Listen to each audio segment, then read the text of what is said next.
बूढ़ी औरतों के साथ सोने का शौक आखिर हर नौजवान को क्यों होता है? क्या वजह है कि हर जवान लड़का अपने ख्वाबों में एक बूढ़ी औरत को देखता है? उनके जहन में ये तसव्वुर क्यों बैठा होता है कि अगर किसी दिन उन्हें मौका मिले तो वो किसी उम्र दराज औरत के साथ एक पूरी रात गुजारें? क्या ये शौकर है या कोई अंदर का अधूरा जज्बा?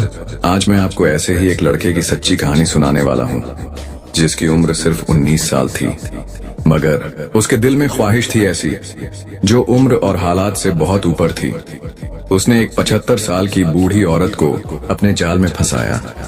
वो औरत जो दूसरों की नजरों में एक बूढ़ी अकेली औरत थी, मगर उस लड़के के लिए एक ऐसा रास्ता जिससे वो अपने हर अधूरे ख्वाब पूरे करना चाहता था।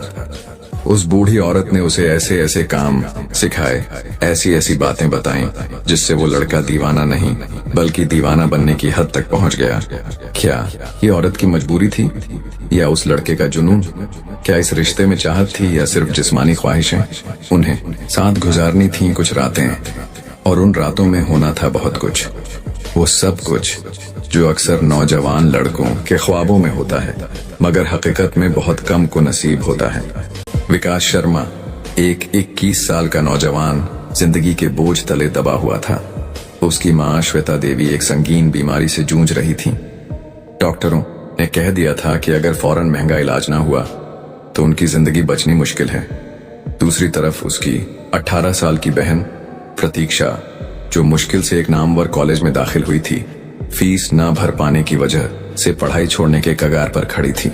विकास खुद कानून की तालीम ले रहा था और साथ ही एक मामूली सी इंटर्नशिप कर रहा था, लेकिन उसकी आमदनी से घर का खर्च बमुश्किल चलता था। ऊपर से उसके वालिद के जमाने का लिया गया भारी कर्ज अब उसके सर पर था। कर्जदार रोज धमकियां देते थे, माँ की दवाइयां उधार पर आती थीं और बहन के लिए किताबें लेना भी एक ख्वाब बन चुका था। एक दिन जब विकास एक सस्ती सी चाय की दुकान पर अपनी जिंदगी की उलझनों में डूबा हुआ बैठा था, उसे महसूस हुआ कि कोई उसे गौर से देख रहा है। उसने धीरे से सर उठाया तो सामने एक बावकार औरत खड़ी थी जिसकी उम्र तकरीबन 70 साल रही होगी। उनकी शख्सियत ऐसी थी कि कोई उन्हें नजरअंदाज नहीं कर सकता था। सफेद रंग की कीमती साड़ी, हीरों से जड़ा हुआ नफीस जेवरात और आंखों में झलकती हुई शान। विकास समझ नहीं पाया कि इतनी बड़ी शख्सियत वहां क्या कर रही थी और उसे क्यों देख रही थी। तुम्हारा नाम विकास शर्मा है? औरत की आवाज गहरी और असरदार थी। तुम्हारी माँ श्वेता देवी एक संगीन बीमारी से लड़ रही हैं और तुम्हारे सर पर भारी कर्ज है। विकास के हाथ से चाय का गिलास छूट गया। आप कौन हैं? उसने घबराकर पूछा। अनुराधा देवी मुखर्जी, औरत ने अपना नाम बताया। शायद तुमने मेरे बारे में सुना होगा। विकास को याद आया, मुखर्जी ग्रुप ऑफ इंडस्ट्री मुल्क के सबसे बड़े तिजारती ग्रुप्स में से एक, जिसकी मालिक थी अनुराधा देवी मुखर्जी। अरबों की दौलत, हाई प्रोफाइल पार्टियां और अनगिनत मुतनाज़ा मसले। लेकिन वो यहाँ क्या कर रही थी और उसे उसकी इतनी जाती बातें कैसे पता थीं? आप मुझसे क्या चाहती हैं? विकास ने शक भरे लहजे में पूछा। अनुराधा देवी ने गहरी सांस ली और कहा, शादी। विकास को लगा उसने कुछ गलत सुना है। क्या? हाँ, मैं तुमसे शादी करना चाहती हूं, उन्होंने निहायत सादगी से कहा। विकास के तो होश उड़ गए। क्या यह मजाक था? एक 70 साल की अरबपति औरत एक 21 साल के मुफलिस लड़के से शादी करना चाहती है? यह कोई मजाक है? उसने हैरत से पूछा। नहीं, अनुराधा देवी का चेहरा संजीदा था। ये एक तजवीज है। अगर तुम मुझसे शादी करोगे तो मैं तुम्हारी माँ का मुकम्मल इलाज करवाऊंगी, तुम्हारी बहन की तालीम का सारा खर्च उठाऊंगी और तुम्हारे तमाम कर्ज चुका दूंगी। विकास को लगा जैसे वो कोई ख्वाब देख रहा हो। इसके बदले मुझे क्या करना होगा? कुछ नहीं, बस मेरा कानूनी शौहर बनना होगा। शादी सिर्फ कागजों तक महदूद रहेगी। तुम्हारी जिंदगी पर कोई बंदिश नहीं होगी, तुम्हें मुकम्मल आजादी मिलेगी। ये तजवीज विकास के लिए किसी चमत्कार से कम नहीं थी, मगर उसके दिल में अजीब सा डर बैठ गया। ये औरत जो मुल्क की सबसे अमीर औरत थी, शादी क्यों करना चाहती थी? क्या तुम्हें सोचने के लिए वक्त चाहिए? अनुराधा देवी ने पूछा। विकास समझ नहीं पा रहा था कि क्या जवाब दे। उसे महसूस हो रहा था कि ये तजवीज किसी जाल जैसी लग रही है। लेकिन यह भी सच था कि अगर उसने हाँ कर दी तो उसकी माँ की जान बच सकती थी, बहन का मुस्तकबिल संवर सकता था और उसकी अपनी जिंदगी भी बदल सकती थी। मगर क्या यह सब इतना आसान था? उसने गहरी सांस ली और कहा, मुझे सोचने के लिए वक्त चाहिए। अनुराधा देवी हल्के से मुस्कुराई।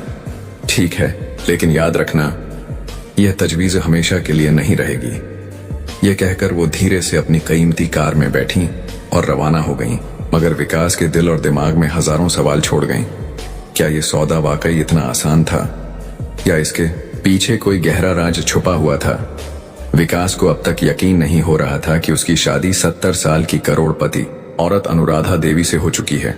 सब कुछ इतनी तेजी से हुआ कि उसे समझने का मौका ही नहीं मिला। ना कोई धूमधाम, ना कोई रस्म रिवाज, सिर्फ कुछ कानूनी दस्तावेजों पर दस्तखत और गवाहों की मौजूदगी में उसकी किस्मत बदल गई थी। अब वो उस आलीशान हवेली का कानूनी मालिक तो नहीं, लेकिन एक अहम हिस्सा जरूर बन चुका था। जब विकास ने पहली बार हवेली में कदम रखा तो उसकी आंखें चमक उठीं। ये कोई आम हवेली नहीं थी, बल्कि एक महल जैसी पुरस्सर इमारत थी, इतिहास की गवाही देती हुई, वक्त की परछाइयां समेटे हुए। चौड़ी संगमरमर की दीवारें, ऊंचे ऊंचे स्तंभ जिन पर नफीस नक्काशी की गई थी, पुराने जमाने के झाड़ फानूस जिनकी रोशनी अब भी हल्के हल्के चमक रही थी। दीवारों पर महंगे विदेशी पेंटिंग्स, कुछ राजाओं महाराजाओं की तस्वीरें और कुछ अजीब सी मूर्तियों जैसी शक्लें। ऐसा महसूस होता था जैसे इन तस्वीरों में हवेली की पुरानी कहानियां कैद हों। विकास आगे बढ़ता गया। उसके कदमों की आहट हवेली की गहरी खामोशी में गूंज रही थी। फर्श पर बिछी कीमती ईरानी कालीनें हवेली की दौलत और शानो शौकत की दास्तान सुना रही थीं, मगर हवेली के अंदर एक अजीब सी ठंडक थी, जो मौसम की वजह से नहीं बल्कि किसी अनदेखे खौफ की वजह से महसूस हो रही थी। हवेली के मुलाजिम भी कुछ अजीब से थे। सबसे बूढ़ा नौकर हरिशंकर, तकरीबन 60-65 साल का एक दुबला पतला झुर्रियों भरा शख्स था। उसकी आंखों में हमेशा एक डरा हुआ सा असर रहता था। जब भी विकास उससे कोई सवाल करता, वो पहले इधर उधर देखता, जैसे तय कर रहा हो कि कोई सुन तो नहीं रहा। प्रेमा, हवेली की मुखिया नौकरानी, बहुत कम बोलती थी। जब भी वो विकास के सामने आती तो नजरें झुका लेती और जल्दबाजी फिर अपना काम खत्म करके चली जाती। उसकी आंखों में भी कुछ ऐसा था जो विकास समझ नहीं पाया। वो डर था या कोई गहरा दर्द। बाकी मुलाजिम भी निहायत औपचारिक और हद से ज्यादा चौकस थे। कोई भी बिना वजह विकास से बात नहीं करता था। हवेली में जितने लोग थे उनसे कहीं ज्यादा खामोशियां थीं। मगर सबसे ज्यादा जो चीज विकास को परेशान करती थी वो थी दूसरी मंजिल का एक दरवाजा। हवेली के अंदर एक चौड़ा संगमरमर का जीना सीधा ऊपर को जाता था, मगर जब भी विकास वहां जाने की कोशिश करता, कोई ना कोई नौकर उसे रोक देता। ऊपर जाना मना है बाबूजी, हरिशंकर ने कहा।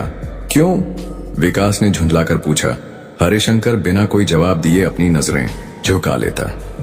ऊपर जाने वाली सीढ़ियों के आखिर में एक बड़ा सा काला लकड़ी का दरवाजा था। ऐसा लगता था जैसे अंधेरा उसमें कैद हो। दरवाजे पर एक भारी लोहा का ताला लगा हुआ था। मगर सबसे अजीब बात यह थी कि उस दरवाजे के ठीक ऊपर एक सीसीटीवी कैमरा लगा था, जो हर वक्त उस दरवाजे पर नजर रखता था। विकास चौंक गया। अगर दरवाजा बंद ही रखना है तो फिर उस पर निगरानी की क्या जरूरत? क्या उस दरवाजे के पीछे कोई रहस्य छुपा था? पहली ही रात विकास को कुछ अजीब आवाजें सुनाई दी। घड़घड़ाहट, टिक टिक, जैसे कोई लकड़ी पर आहिस्ता आहिस्ता चल रहा हो। ये आवाजें दूसरी मंजिल से आ रही थीं। विकास उठकर बाहर आया। जैसे ही उसने ऊपर जाने की कोशिश की, हरिशंकर सामने आ गया। आप यहां क्या कर रहे हैं बाबू जी? विकास खामोश हो गया। हरिशंकर की आंखों में हल्की सी घबराहट थी। रात को यहां मत निकलिए, उसने धीमे लहजे में कहा और चला गया। मगर विकास को उस रात नींद नहीं आई। उसके दिल में बस एक ही सवाल गूंज रहा था, आखिर उस दूसरी मंजिल के बंद दरवाजे के पीछे है क्या? धीरे धीरे उसे मालूम हुआ कि यह हवेली पहले राजेश मुखर्जी नाम के एक करोड़पति कारोबारी की थी, जो 15 साल पहले एक रहस्यमय हादसे में मारा गया था। कहा जाता है कि उसकी मौत इसी हवेली में हुई थी, मगर उसकी लाश आज तक नहीं मिली। सवाल यह था, क्या अनुराधा देवी को इसके बारे में कुछ मालूम था? क्या राजेश मुखर्जी कि मौत वाकई एक हादसा थी या फिर कोई सोची समझी साजिश। दिन गुजरते गए और विकास को महसूस होने लगा कि वो एक ऐसी पहेली में फंस चुका है जिसका हल आसान नहीं था। हवेली की दीवारें कुछ छुपा रही थीं, मगर सवाल ये था, आखिर वो राज्य क्या था? रात का तीसरा पहर था। हवेली के बड़े झाड़ फानूस की रोशनी मध्यम हो चुकी थी। बाहर तेज हवाएं दीवारों से टकरा रही थीं, जैसे कोई गहरा राज फुसफुसा रहा हो। अंदर गहरी खामोशी थी, मगर विकास के दिल में तूफान उठा हुआ था। उसे अभी अभी पता चला था कि अनुराधा देवी उससे कोई बहुत बड़ा सच छुपा रही हैं। उसे ये नहीं मालूम था कि वो सच क्या है, मगर इतना जरूर जानता था कि जब वो सामने आएगा तो शायद बहुत देर हो चुकी होगी। विकास ने खुद को संभालने की कोशिश की, मगर बेचैनी उसके अंदर सैलाब की तरह उभर रही थी। ऐसा लग रहा था जैसे कोई अनदेखी ताकत उसे पुकार रही हो।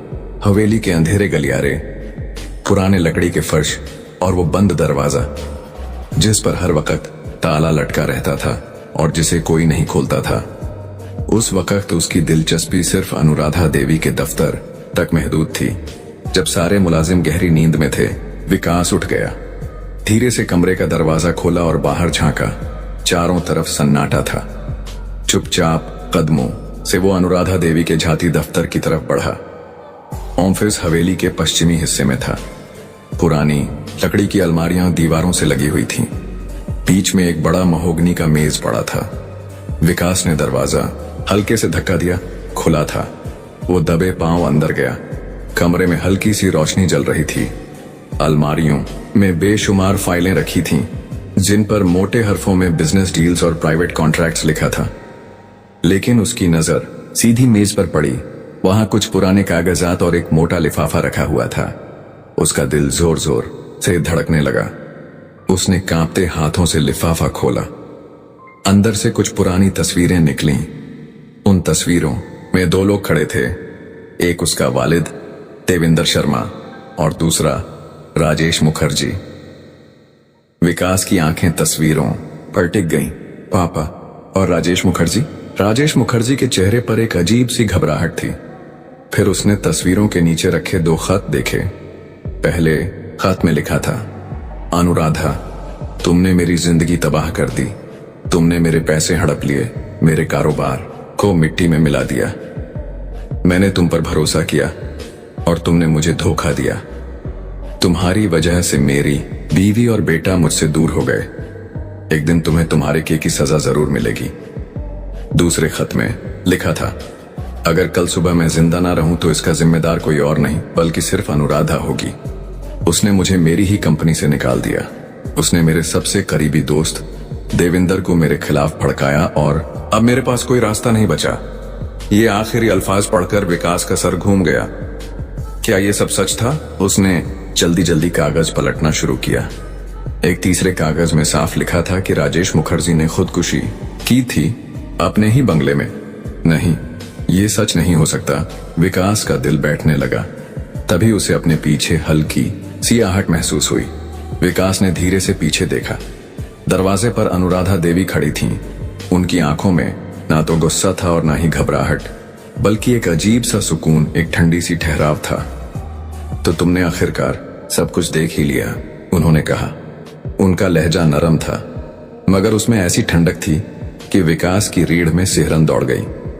विकास गुस्से में कांपते हुए बोला, तो ये शादी, ये सब कुछ सिर्फ एक सौदा नहीं था, ये बदला था? अनुराधा देवी हल्के से मुस्कुराई। बिल्कुल, लेकिन मेरे वालिद ने ऐसा कुछ नहीं किया होगा, विकास चीखा। अनुराधा देवी ने गहरी सांस ली और धीरे धीरे उसकी तरफ बढ़ी। सच का सामना करना आसान नहीं होता विकास। तुम्हारे पिता ने मेरे शौहर की जिंदगी तबाह कर दी थी। उन्होंने राजेश को खुदकुशी पर मजबूर किया। झूठ, मेरे पिता कभी ऐसा नहीं कर सकते, विकास चिल्लाया।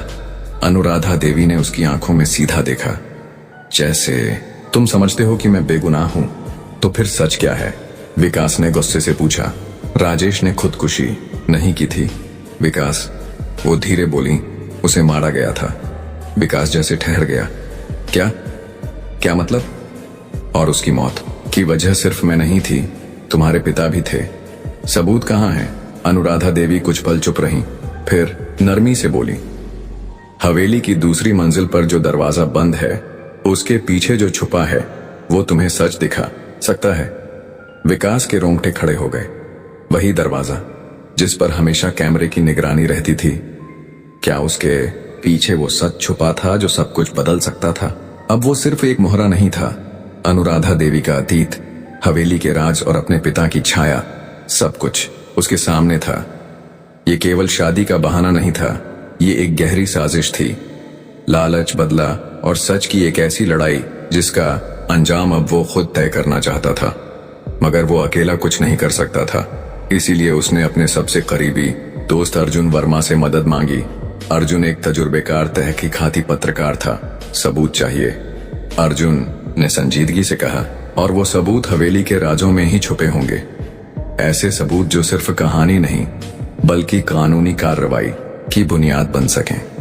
विकास और अर्जुन ने मिलकर तहकीकात शुरू की।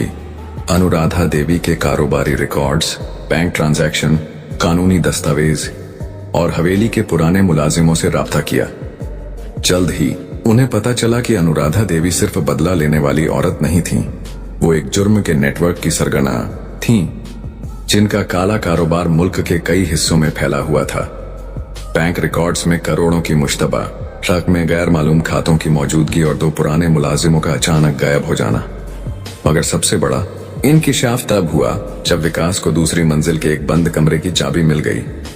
रात की तारीकी में विकास ने वो दरवाजा खोला। अंदर एक गुप्त स्टडी रूम था। उसमें पुरानी फाइलें, तस्वीरें, वीडियो रिकॉर्डिंग्स और अखबारों के टुकड़े पड़े थे। दीवारों पर लगी खबरें राजेश मुखर्जी की रहस्यमय मौत की तरफ इशारा कर रही थीं। मगर एक फाइल ने विकास को हिलाकर रख दिया। उस फाइल में देविंदर शर्मा का नाम था। मेरे पिता, विकास के हाथ कांपने लगे। फाइल के मुताबिक राजेश मुखर्जी और देविंदर शर्मा एक खुफिया जमीन प्रोजेक्ट पर काम कर रहे थे। जब देविंदर ने रिश्वतखोरी और धोखाधड़ी में हिस्सा लेने से इनकार किया तो उन्हें एक रहस्यमय हादसे में मौत के घाट उतार दिया गया। विकास के दिल में आग लग गई। ये सिर्फ बदले की कहानी नहीं थी, ये उसके वालिद की इज्जत और उनके कातिलों को बेनकाब करने की जंग थी। अब वक्त आ चुका था। विकास और अर्जुन ने सारे सबूत जमा किए और सीधे पुलिस कमिश्नर के पास पहुंचे। कमिश्नर ने शुरू में हिचकिचाहट दिखाई, मगर जब उसने गुप्त कमरे की फाइलें और वीडियो देखी तो मामला साफ हो गया। अगले ही दिन हवेली पर छापा मारा गया। अनुराधा देवी को गिरफ्तार कर लिया गया। जब उन्हें हथकड़ी लगाई गई तो वो एक जहरीली मुस्कान के साथ बोली, तुम समझते हो कि तुम मुझे हरा सकते हो? उनकी आंखों में अब भी नफरत सुलग रही थी। तुम्हारी नफरत ने तुम्हें खुद बर्बाद कर दिया, विकास ने कहा। उनका सारा काला धन और गैर कानूनी कारोबार तबाह कर दिया गया। हवेली नीलाम कर दी गई। पूरी जायदाद हुकूमत ने जब्त कर ली। जब अफसरों ने विकास से पूछा कि क्या वो हवेली लेना चाहेगा तो उसने इनकार कर दिया। नहीं, ये हवेली मुझे सिर्फ गुजरे वक्त के जख्मों की याद दिलाती है। मैं अपनी पहचान खुद बनाऊंगा, बिना किसी साए के। कुछ साल बाद विकास ने अपनी इंजीनियरिंग की तालीम मुकम्मल की और एक टेक्नोलॉजी कंपनी कायम की।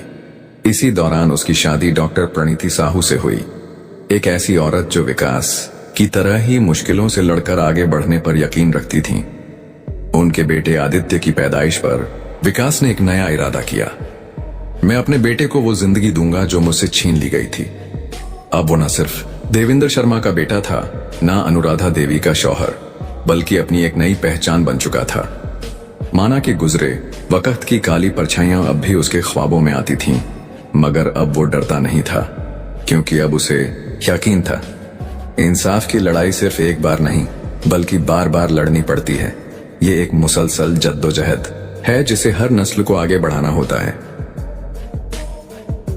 अगर आपको हमारी ये कहानी पसंद आई हो तो हम आपसे बस इतना ही कहेंगे कि हमारा हौसला बढ़ाने के लिए हमारे चैनल को जरूर सब्सक्राइब करें। ये छोटा सा बटन दबाकर आप हमारी मेहनत की कद्र कर सकते हैं। हर शेयर, हर लाइक, हर कमेंट हमारी टीम को एक नई ताकत देता है।